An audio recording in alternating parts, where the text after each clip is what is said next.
सुनंदा अपने पिता की इकलौती बेटी थी। नाम के मुताबिक देखने में भी बहुत सुंदर थी। जब वो अपने ससुराल गई तो उसे उसके मुताबिक ही सब कुछ मिला। किंतु आजकल की लड़कियों को अधिक टोकना, समझाना, अपने मन के मुताबिक चलाना सासू माँ को अब कहाँ रह गया है। एक कहावत तो आपके सुनी ही होगी, जो किया बहू से टकरार, खो दिया उसने बेटे का प्यार। इस कहानी के मुताबिक सुनंदा की सास सुनंदा को हमेशा समझाती, बहू ऐसा करो, ऐसा न करो। नई नवेली बहू को थोड़े ही दिनों में अपनी सासू माँ से चिढ़ पैदा होने लगी। इस प्रकार यह सिलसिला आगे की ओर बढ़ता गया। एक दिन सुनंदा के घर कुछ मेहमान आने वाले थे। सासू माँ बोली, बहू आज कुछ अच्छी अच्छी व्यंजन बनाओ और मेहमानों के लिए चाय नाश्ता का इंतजाम भी अच्छी तरह से होनी चाहिए।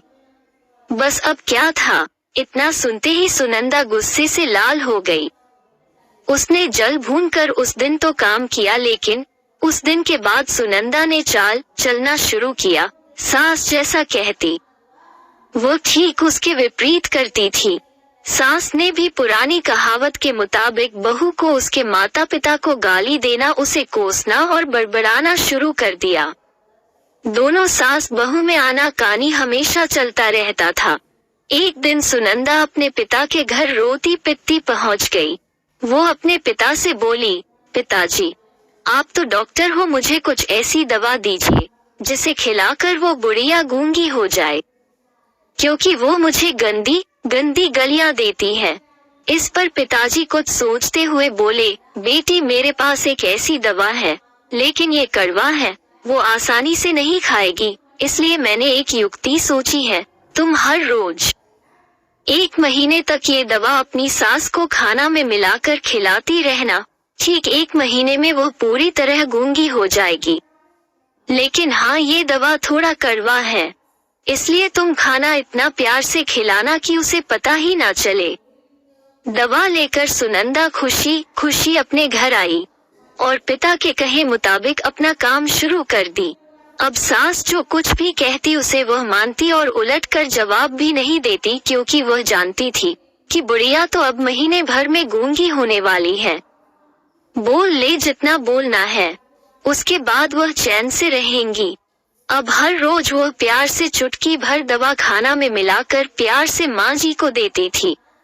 माँ भी समझती शायद इसके माता पिता ने इसे समझाया बुझाया है, इसलिए ये लड़ना झगड़ना बंद कर दी है। अब माँ जी भी बहू की खूब प्रशंसा किया करती थी और बहू भी प्रशंसा सुनकर प्यार बातें किया करती थी। अगर बहू से कुछ गलती भी जाती तो भी इस प्रकार महीना आते आते दोनों सास बहू में इतना प्यार बढ़ गया कि बहू अब अपनी सास की आवाज को खोना नहीं चाहती थी।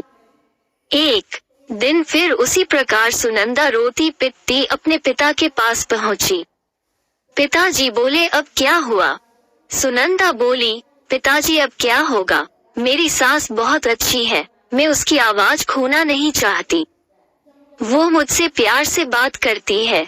अब मुझे कोई ऐसी दवा दीजिए जो कि मेरी माँ जी को दिया हुआ दवाई का असर काट सके और वह गूंगी ना हो पाए। इस पर पिताजी हंसते हुए बोले, बेटी तुम रोना धोना बंद करो और खुशी से रहो। जो दवा मैंने तुम्हें दिया वो कोई दवाई नहीं था, वो रिश्तों में घुली कड़वाहट उतरने की तरकीब थी। अगर मैं ऐसा नहीं किया होता तो तुम शायद आज नहीं सुधारी होती। बेटी इसी प्रकार यदि तुम अपनी सास के साथ अच्छे से रहोगी तो वह भी तुम्हें अपनी बेटी के समान प्यार करेगी। अब सुनंदा को सारी बातें समझ में आ गई थी। उसे अपनी गलती का एहसास भी हो गया था। वो वापस अपने ससुराल चली आई। इसके बाद दोनों सास बहू प्यार से रहने लगी। उनके बीच स्नेह और अपनापन का भाव आ गया और घर खुशियों से भर गया। आशा है कि ये कहानी आपके दिल को छू गई होगी। यह एक सच्चाई है, अगर बहू अपने सास का प्यार पाना चाहती है तो उसे भी अपने सास को स्नेह देना होगा। जिस घर में सास बहू में स्नेह होता है वहाँ हमेशा खुशियाँ आती हैं। अंत में बस इतना ही, इस कहानी को एक शेयर जरूर करिए, बस समझने की देर है। इस कहानी से कितने ही लोगों के जिंदगी में खुशियां आ सकती हैं।